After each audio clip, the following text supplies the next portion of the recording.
Hello my dear friends and students. আজি মই ভিডিওটোত class 10 ম্যাথছৰ chapter 14ৰ উদাহৰণ 4 আৰু 5 কৰাম আৰু ছাত্ৰছাত্ৰীসকল তোমালোকে যদি এতিয়ালৈকে মোৰ চেনেলটো সাবস্ক্ৰাইব কৰা নাই প্লিজ সাবস্ক্ৰাইব কৰি লোৱা আৰু বেল আইকনো দবাই দিয়া যাতে মোৰ নেক্সট ভিডিওটোৰ নটিফিকেশন পাই যোৱা। এতিয়া হা কোৱেশ্চনটো ষ্টাৰ্ট কৰো। সো কোৱেশ্চনে কি কৈছে, এটা বলাৰে 10খন ক্ৰিকেট খেলত দখল কৰা উইকেটৰ সংখ্যা তলত দিয়া ধৰণৰ 2 6 4 5 0 2 1 3 2 3 তথ্যখিনিৰ বহুলক নিৰ্ণয় কৰা। ছাত্ৰছাত্ৰীসকল এই কুৱেশ্যনটো আহিলে MCQ হিচাপে আহিব আৰু কুৱেশ্যনটো কি কৈছে মই প্ৰথমতে ভালদৰে বুজাই লওঁ। ছাত্ৰছাত্ৰীসকল কুৱেশ্যনে কৈছে এটা বলাৰে 10খন ক্ৰিকেট মেচত সি যে উইকেট লৈছিল সেই উইকেটৰ তথ্য ইয়াতে দিয়া আছে। ছাত্ৰছাত্ৰীসকল ইয়াতে 10টা সংখ্যা দিয়া আছে কাৰণ 10টা মেচত লোৱা উইকেটৰ সংখ্যা এইবোৰ। সো এটা মেচ আছিল যেটোত সি 2টা উইকেট লৈছে, এটা মেচ আছিল যেটোত সি 6টা লৈছে উইকেট আৰু এটা মেচত সি 4টা লৈছে। ইয়াতে 3টা মেচ হ'ল। সো 4 নম্বৰ মেচত ধৰি লোৱা 5টা লৈছে,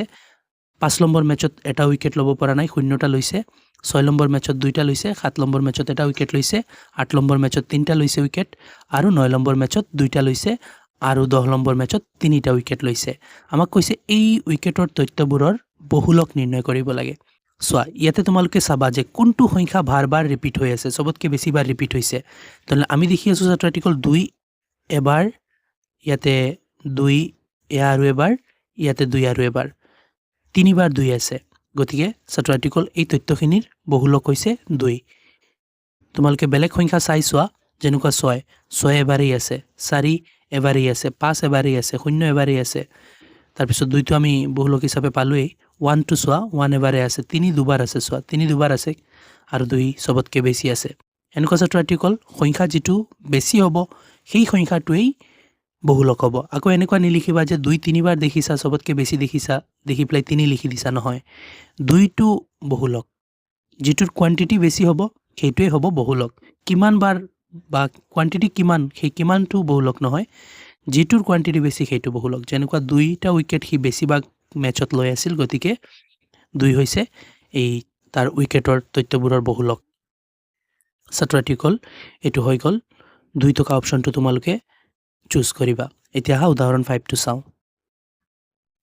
এতিয়া ছাত্ৰছাত্ৰীসকল উদাহৰণ 5টো চোৱা। ইয়াতে কুৱেশ্যনে কৈছে কি, এটা ছাত্ৰ দলে এটা অঞ্চলৰ 20টা পৰিয়ালৰ তথ্যভিত্তিক অধ্যয়ন কৰি পৰিয়ালৰ সদস্যৰ সংখ্যা সন্নিৱিষ্ট কৰি তলৰ বাৰম্বাৰতা তালিকা প্ৰস্তুত কৰিলে আৰু তালিকাটো এনেকুৱা পালে আৰু কৈছে এই তথ্যৰ বহুলক নিৰ্ণয় কৰা। ছাত্ৰছাত্ৰীসকল কুৱেশ্যনে কি কৈছে মই ভালদৰে বুজাওঁ। ছাত্ৰছাত্ৰীসকল কুৱেশ্যনে আমাক কৈ আছে যে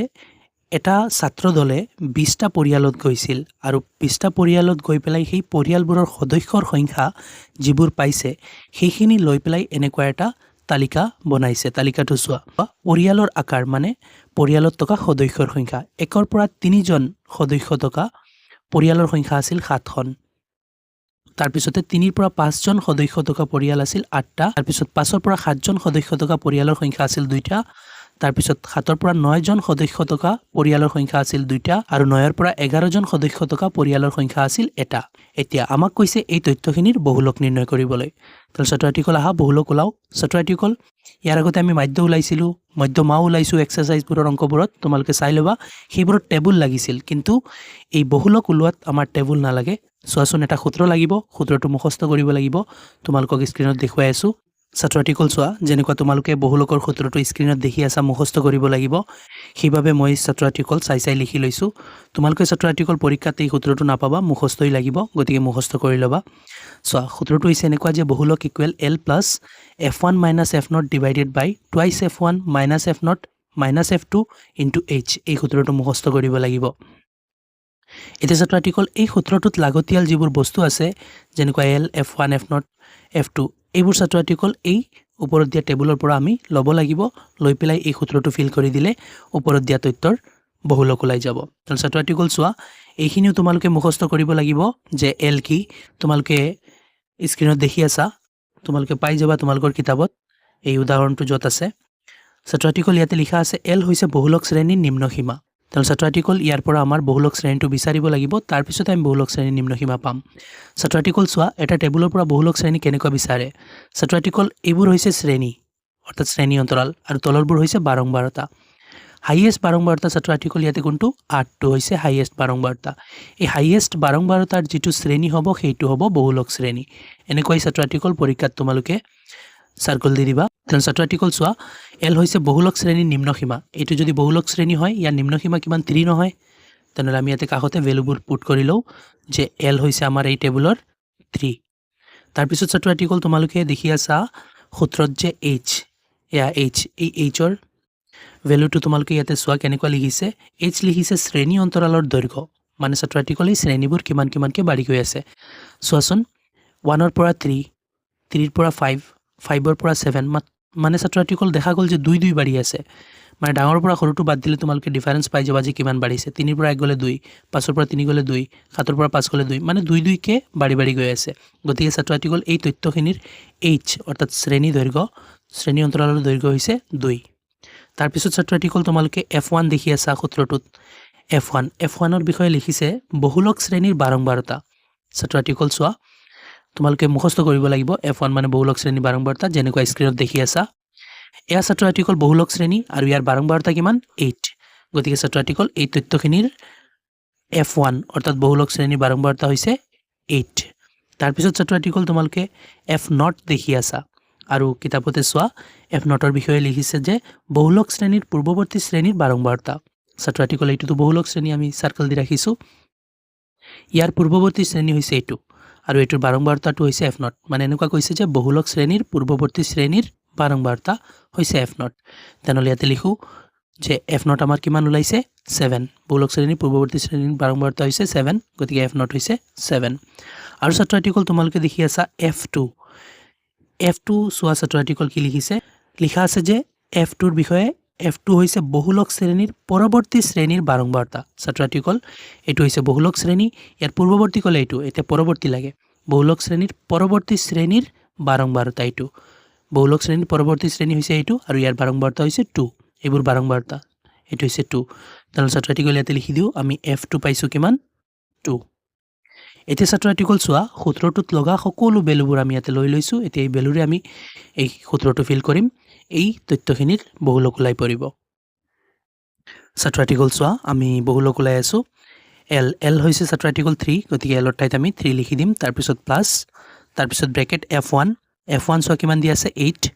f1 ৰ ঠাইত 8 তাৰ পিছত মাইনাস f0 হৈছে 7 তাৰ পিছত ডিভাইডেড বাই 2 ইনটু f1 2 পূৰণ f1 হৈছে কিমান 8 তাৰ পিছত মাইনাস আছে মাইনাস f0 হৈছে 7 তাৰ পিছত মাইনাস f2 হৈছে 2 তাৰ পিছত ব্ৰেকেট ক্লোজ পূৰণ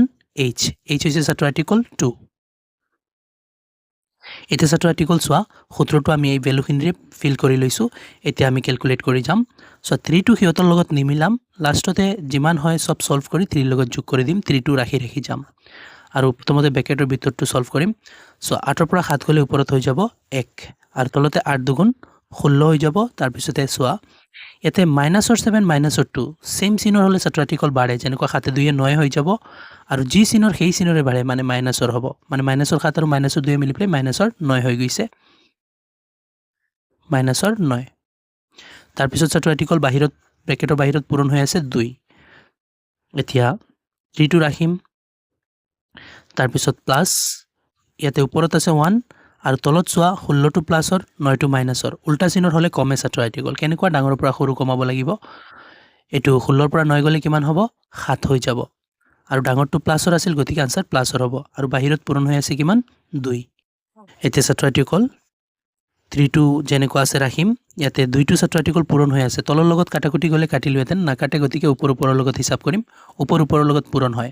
2 গুণ 2 ওপৰত আৰু তলত কিমান 7 এতিয়া 7 দি 2 হৰণ কৰিম যিমান ওলাই 3 লগত যোগ কৰি দিম আমাৰ অংকটো শেষ হৈ যাব ইয়াতে 3 যোগ চিন দিলো এতিয়া 7 দি 2 হৰণ কৰিব লাগে ইয়াতে কৰি আছো ছাত্ৰ ছাত্ৰীসকল কাৰোবাৰ হৰণৰ ডাউট থাকিলে ক্লিয়াৰ কৰি লবা সো তলৰটো সদায় বাহিৰত কাৰণ 7 ৰে হৰণ কৰিব লাগিব আৰু ওপৰৰটো সদায় ভিতৰত কাৰণ ওপৰৰটো হৰণ কৰিব লাগে এতিয়া 7 ৰে 2 না যায় গতিকে পইণ্ট বহুৱাই প্লাই প্ৰথমতে আমি শূন্য এটা লমাই দিছো 20 এতিয়া 7 ৰে 20ত কেইবাৰ দুবাৰ 7 দুগুণ 14 হ'ব এতিয়া 20 ৰ পৰা 14 গলে কিমান থাকিব 6 থাকিব পইণ্ট বহুৱা আছে শূন্য এটা এনে নামি থাকিব তাৰ পিছত 7 দি 60 কেইবাৰ যাব 7 8 গুণ 56 হয় 8 গুণ 56 56 নামিব কিমান ছাত্ৰ ছাত্ৰীসকল এক দাৰ কৰা শূন্যৰ লগত 1 দাৰ কৰিলে 10 10ৰ পৰা 6 গ'লে 4 আৰু ইয়াতে থাকি গ'ল 5 5ৰ পৰা 5 গ'লে 0 নানামে এতিয়া ছাত্ৰাৰ্থীকল পইণ্ট বহু আছে 0 এটা এনে নামি থাকিব আৰু 7 দি 40ত কেইবাৰ যাব 7 5 গুণ 35 এতিয়া ছাত্ৰাৰ্থীকল মই দেখি আছো যে গৈয়ে থাকিব গতিকে আমি ইফালে আৰু নবৰাই পেলাই সো ইয়াতে পইণ্ট আছে সৌন্দৰ্যৰ কাৰণে ইয়াতে 0 এটা লগাই দিছো আমাৰ এইখিনি সলভ কৰি পেলাই কিমান ওলাইছে 7 দি 2ক হৰণ কৰি পেলাই কিমান ওলাইছে 0.285 আৰু ইফালে বাঢ়ি বাঢ়ি গৈছে মই এটা কাম কৰো 5 টোক 6 বনাই দিও ইফালে বাঢ়ি বাঢ়ি গৈ আছিল যে সেই কাৰণে এতিয়া এই দুটা যোগ কৰিব লাগে 3 আৰু 0.286 তেনেহলে কিমান হ'ব 3.286 এ হ'ব ছাত্ৰাৰ্থীকল চোৱা ওপৰত দিয়া তথ্যখিনিৰ বহুলক আহি গৈছে এইটো এতিয়া ওপৰত দিয়া তথ্যখিনি আছিল 20টা পৰিয়ালৰ সদস্যৰ তথ্য তেনেহলে আমি লিখি দিম যে পৰিয়ালবোৰৰ সদস্যৰ বহুলক হৈছে ইমান সো ছাত্ৰাৰ্থীকল ওপৰৰ তথ্যখিনি পৰিয়ালৰ সদস্যৰ তথ্য দিয়া আছিল আৰু তথ্যখিনিৰ আমি বহুলক ওলাইছো সেই কাৰণে লিখি ললো পৰিয়ালবোৰৰ সদস্যৰ বহুলক হৈছে 3.286 ছাত্ৰাৰ্থীকল ইয়াতে অংকটো সমাপ্ত হৈছে আশা কৰো তোমালোকে ভালদৰে বুজিব পাৰিছা আৰু বুজাত যদি কোনো ধৰণৰ অসুবিধা হয় মোক কমেন্টত জনাবা ভিডিওটো ভাল লাগিলে লাইক এণ্ড শেয়াৰ কৰিবা চেনেলটো সাবস্ক্ৰাইব কৰি দিবা থ্যাংক ইউ